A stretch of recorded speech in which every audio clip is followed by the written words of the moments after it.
આદરણીય મહેમાનશ્રીઓ, શિક્ષકગણ, વાલીગણ અને વહાલા વિદ્યાર્થી મિત્રોને અમારી શાળા વતી સ્વાતંત્ર્ય દિવસની હાર્દિક શુભકામના.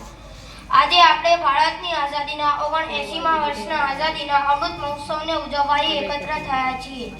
આપણે જાણીએ છીએ કે સ્વતંત્રતા દિવસ આપણા સૌ માટે એક મંગલ અવસર છે. આજનો દિવસ બધા ભારતીય નાગરિકો માટે ખૂબ મહત્વપૂર્ણ દિવસ છે. આ એ દિવસ છે જ્યારે ભારતના મહાન સ્વાતંત્ર્ય સેનાનીઓના ઘણા વર્ષોના મોટા સંઘર્ષ અને બલિદાન પછી અંગ્રેજોની ગુલામીમાંથી આઝાદી મળી.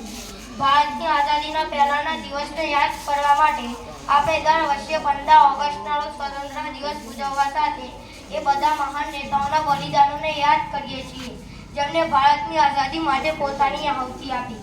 ભારતને 15 ઓગસ્ટ 1947ના રોજ બ્રિટિશ શાસનથી આઝાદી મળી હતી.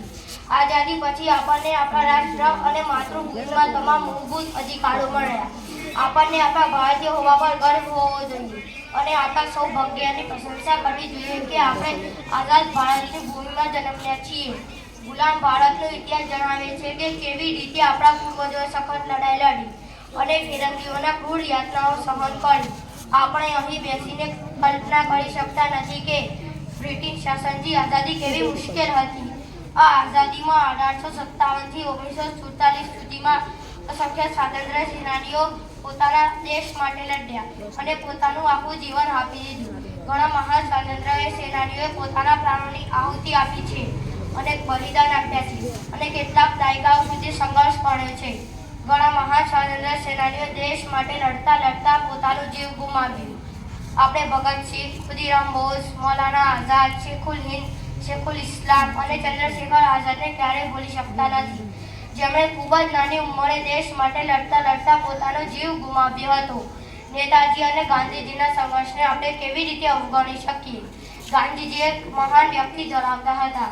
તો એક માત્ર એવા નેતા હતા જેમણે ભારતીયોને અહિંસા દ્વારા ભારતીયોને આઝાદીનો માર્ગ બતાવ્યો. આશરે લાંબા સંઘર્ષ બાદ ભારતને 15 ઓગસ્ટ 1947ના રોજ આઝાદી મળી. હવે અગત્યની વાત કે આપણે અંગ્રેજોની ગુલામીમાંથી આઝાદ થઈ ગયા પણ હજુ સાચા અર્થમાં આઝાદી મેળવી નથી. હજુ આપણે માનસિક રીતે ગુલામ છીએ. હજુ આપણે અજ્ઞાનતાના ગુલામ છીએ. હજુ આપણે સામાજિક કુરિવાજોના ગુલામ છીએ. હજુ આપણે લોકશાહીના નામે ભ્રષ્ટ શાસકોના ગુલામ છીએ. હજુ આપણે કંપનીઓના ગુલામ છીએ જે ગરીબોનું ખૂન ચૂસી રહ્યું છે. આપણે સાચા અર્થમાં ત્યારે જ આઝાદ થઈશું જ્યારે આપણે બંધારણનો અભ્યાસ કરીશું, કાયદાઓનો અભ્યાસ કરીશું, દેશમાં ભણતર દ્વારા પોતાના હકો મેળવીશું, સમાજના વિકાસને રૂંધી નાખતા દહેજ, સ્ત્રી ભ્રૂણ હત્યા, ખૂન, શોષણ, વ્યસન જેવા દૂષણોથી સમાજને બતાવીએ નહીં તો આપણે ગુલામ જ રહીશું. આપણા બાળકોને ભણાવીએ નહીં તો આપણે અધિકારીઓની ગુલામી કરીશું.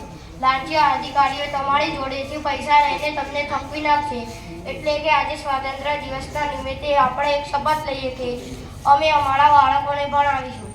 ભલે ભૂખ્યા રહેવું પડે પણ અમારા બાળકોને ભણાવીશું. દહેજ આપીશું નહીં કે લઈશું નહીં. કોઈ અધિકારીને લાંચ કે રિશ્વત આપીશું નહીં. જે અધિકારી લાંચ કે રિશ્વતની માગણી કરે તેની વિરુદ્ધ અવાજ ઉઠાવીશું. કોઈ પણ અધિકારીથી ડરીશું નહીં કેમ કે અધિકારી આપણો રાજા નહીં, આપણો નોકર છે કેમ કે તે આપણા ટેક્સના પૈસામાંથી પગાર લે છે. બસ આટલું કહીને હું વિરામ લઉં છું. જય હિન્દ, જય ભારત.